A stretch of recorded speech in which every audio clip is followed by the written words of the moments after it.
Hey, what's up, everybody? Welcome back to my channel, Finding Yourself Again, where we focus on hope, healing, and recovery with the ultimate focus on finding yourself after toxic narcissistic abuse. My name's Dontre. I'm a survivor of narcissistic / borderline abuse, and I basically make these videos to engage with people out there on their journey, helping you guys out by providing tools, tips on recovery, and providing hope and healing. So if you get anything from my videos, I ask that you subscribe, like, share the content, and enjoy the videos. So today I wanted to kind of take a break from doing the videos that I've been doing lately, with my notes and everything like that. I normally like to do those videos because I'm like more of like a structure type of guy. I like to have structure with things that I do, and this video I wanted to talk about my story, and the whole reason why I wanted to create this channel to begin with, right? So yeah, let's get into it. Years ago, right? I believe in 2017, 2018, somewhere around there, I got into a relationship that would ultimately change my life, like in ways that I never knew or expected at the time. Growing up, I come from a background of not having both parents in the household. Growing up raised by a grandparent for a certain amount of time, and then being raised by my dad for the other half of my growing up. But so I, like most people in the world, I didn't have like the easiest upbringing, you know what I'm saying? And it was kind of hard for me a lot of the times, and growing up and stuff. And there was a lot of times, I guess, I didn't feel good enough, looking back. I didn't feel that good enough, I guess I would say. By certain family, I did feel good enough. By others, I didn't. But, I'm not here to point the finger at nobody or nothing like that. It's just part of the story. You know what I'm saying? And, I ended up meeting this girl when I was about 22. And I got into a relationship with her when I was 23. She was 17 when I met her, but I didn't get into a relationship with her until she was 18. So she turned 18. I start talking with her again more consistently, and I start going and hanging out with her, and we start having fun and stuff like that. We're smoking weed and stuff like that at the time, and we're having fun, but things happen fast to where she's pressing a relationship on me. She's like, hey, what are we now? Da. Mind you, in the back of my head, I knew that I had wanted a relationship with her.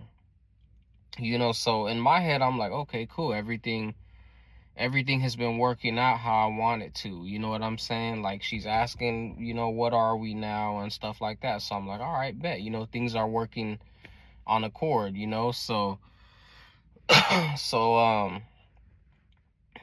I'm like, I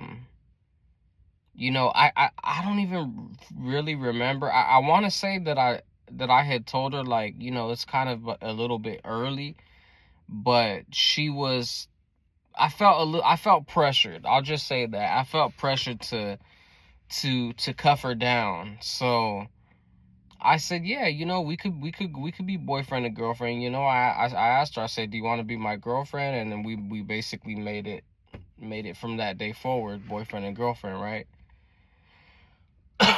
So I kept talking with her.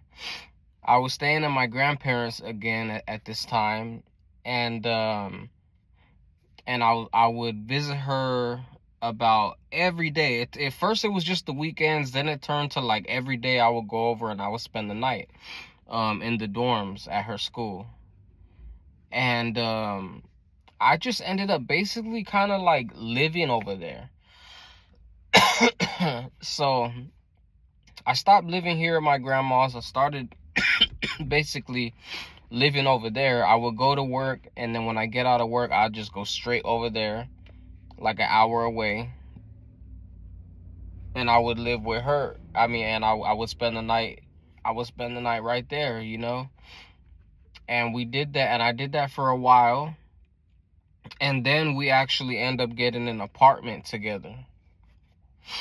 And we stayed in that apartment together for about, I think, 2 years in that apartment. And then and which when we moved to the apartment, because mind you, the first year was cool.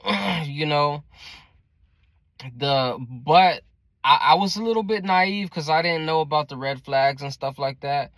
But the first year was apparently cool, but now looking back, I can tell the red flags. You know, like she was always on me, always trying to call me and text me, and you know, she was really like that type of person, you know, always calling and texting. And you know, if you watch any of my other videos, you know what that's about. You know, it's a red flag. So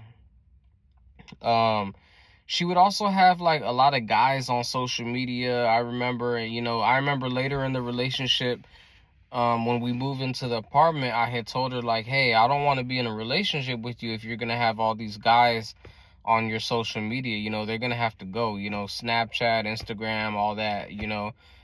And she like gave me an issue about that, you know. And I'm just thinking at the time like, oh, you know, this is how girls are or whatever, you know. And you know, which, mind you, that's not true, because not all girls are like that, you know what I'm saying? But you know, maybe the ones I was dealing with are, you know. But but anyways, so I was just, you know, I loved her at this point, and I really liked her, you know. So I we went back and forth about that, but she ended up telling me, oh, all right, well, I'll take all the guys off. So I'm like, okay, cool. So multiple times we had multiple arguments where I would go through her phone and see her messaging guys that I blatantly told her not to be messaging, and she shouldn't have any guys anyway, right? So and you know, and some people, you know, I kind of got in this mentality of thinking, oh, am I controlling? Because she would gaslight me and say, oh, well, you're being controlling, you know, da da da da da. And so I got to a point where I wonder, like, am I actually being controlling? But it's not that I'm being controlling, it's that I don't want to be cheated on. I don't want to be harmed. I don't want to be hurt and betrayed in a relationship, you know. My advice to somebody that's going through something like that is, if you're going through that exact scenario, walk away. There's no need to if you feel the need to have to go through your partner's phone, walk away. I'm sorry. I know it's going to be hard. I know it's going to hurt you. You might cry. But at the end of the day, you will be better off walking away and wiping your tears than staying in that relationship and being even more hurt the day that you get the real proof.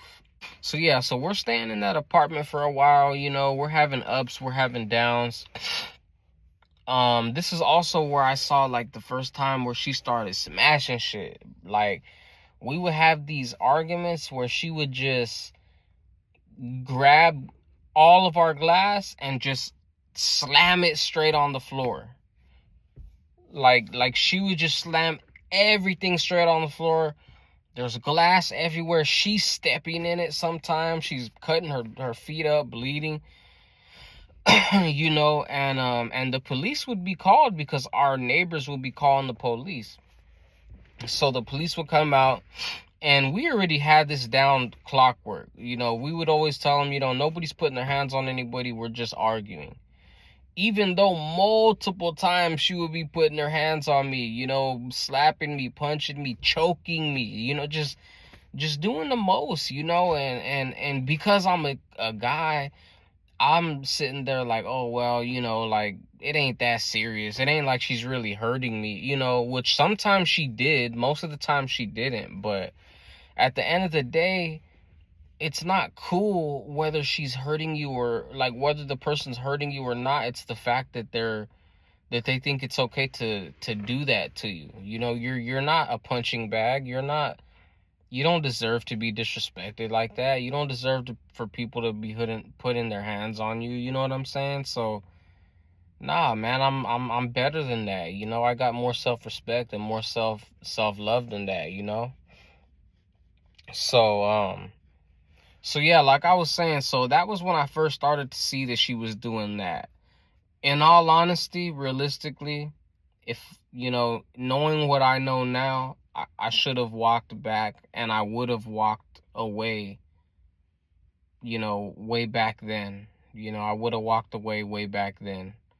But I loved her, and we've had a lot of nights where we've exchanged personal details, and I'm not going to go into her personal business because it's her personal business, but she comes from a traumatic childhood of abuse, physical and sexual, involving a parent and a parent's partner as well.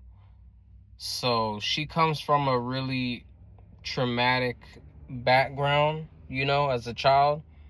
And I understand how she was diagnosed with BPD. I understand how she acquired BPD because, she was traumatized as a child, man. And it hurts me because I really wish that she was never traumatized, and I think sometimes, even to this day, I still think like like I wonder if she was never traumatized, would we have ever really worked out,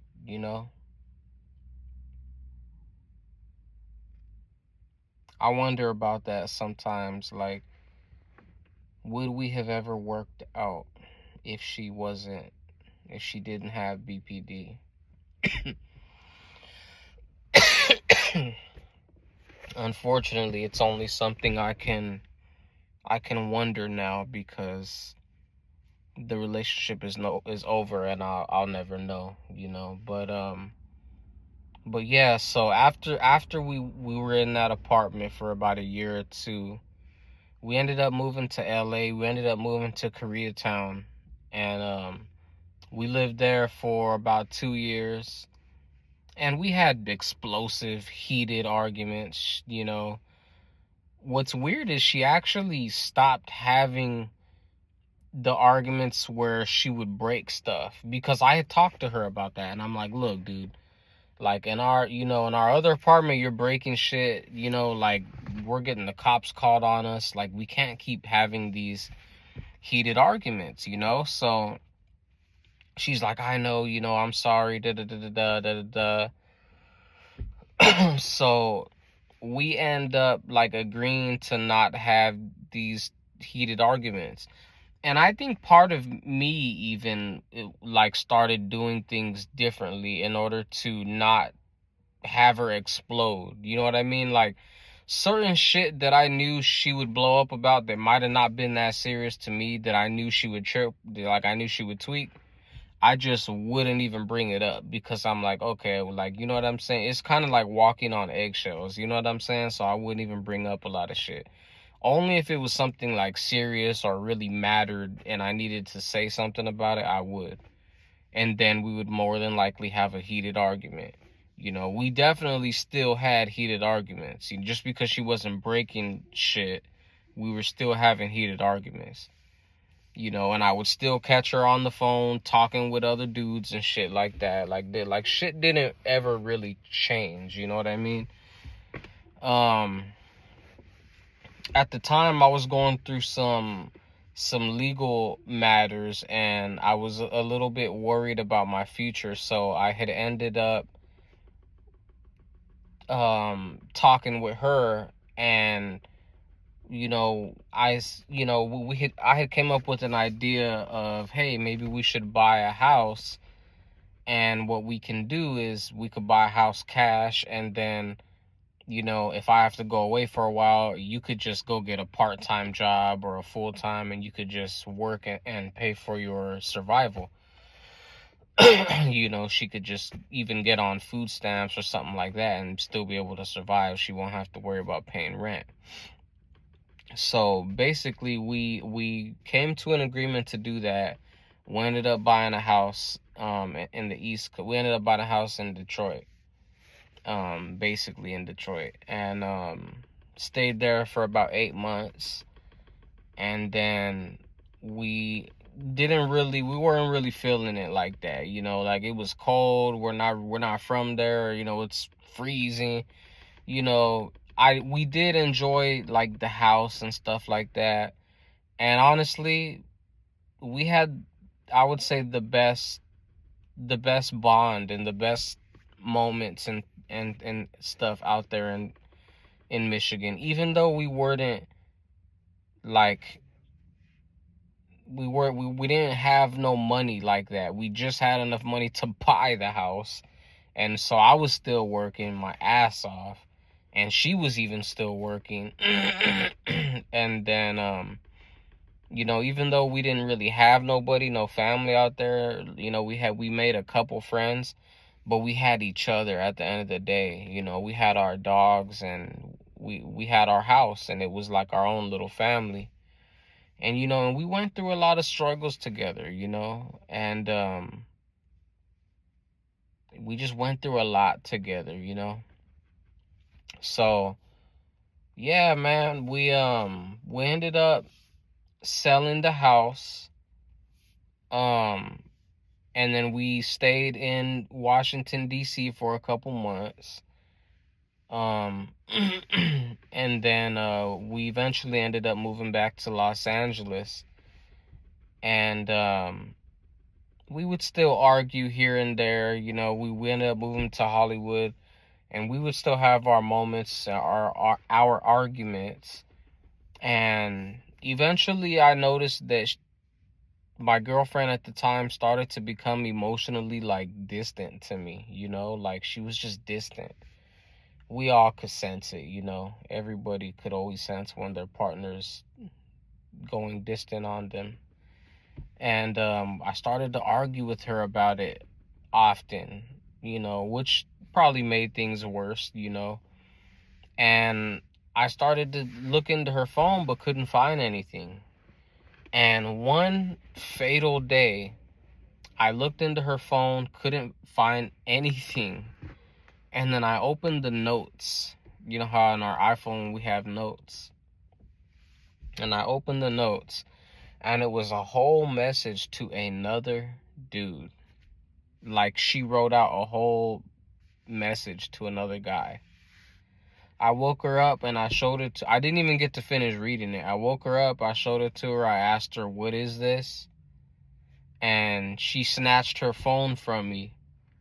And things got kind of physical, a little bit physical kind of. And I ended up snatching her phone from her, and I ran downstairs. And then she ended up running downstairs screaming bloody murder, a random bystander got involved and, was like telling me, oh, give her the phone back, whatever. So I ended up giving her back the phone. But I said, we're done, you know. And, unfortunately, I even gave her another chance after that. This is how much I loved this person. I even gave her another chance. And, she ended up betraying me, talking to the dude again behind my back. And the craziest part is the dude was in prison. I put that on everything, man. The dude was literally in prison. So she cheated on me with a dude in prison, and I don't, and at the time I felt horrible about that. I felt terrible. Like, wow, like, you really, like this, you're gonna choose this guy over me? Like this dude is better than me? Like, what does he have to offer that I don't? But it's not about that, learning through this and everything that I learned now, I know that it's not about anybody being better than you. It's about their disorder, and them. They're not healthy, and you are in an unhealthy relationship, so shortly after that, I end up leaving. Well, it would, and what's crazy is the plan was she was supposed to actually go out of town with her parent and go get some therapy for a while and then come back to LA to stay with me. We were to continue our relationship, and she was to stay in therapy, stuff like that. But what happened was she went out there and never really took therapy seriously. And I had found out that she was talking to that dude again for like the third time, or I don't know, however many times. And I basically just told her, you know what, I don't want to keep this relationship going, and I let her know, I love you, and I love you and stuff, but I can't go through this anymore, so I ended up breaking it off with her, man. And it's ironic because just yesterday was her birthday, and in a couple months, in September, it'll be 2 years that we've been apart. And I just think it's crazy because I still have moments where I reminisce on the good times. I don't think it's bad to reminisce on happy moments in your life, you know what I mean? Because we did have some happy moments, and although we did have a lot of bad moments, I don't reminisce on those, but I do remember them. But just thinking about everything that I went through, and I think for a while I used to tell myself like, oh, I wasted a lot of time and da da da da da. I used to blame myself. But today I'm happy that I survived that relationship. It shows me that I'm resilient, I'm self-aware.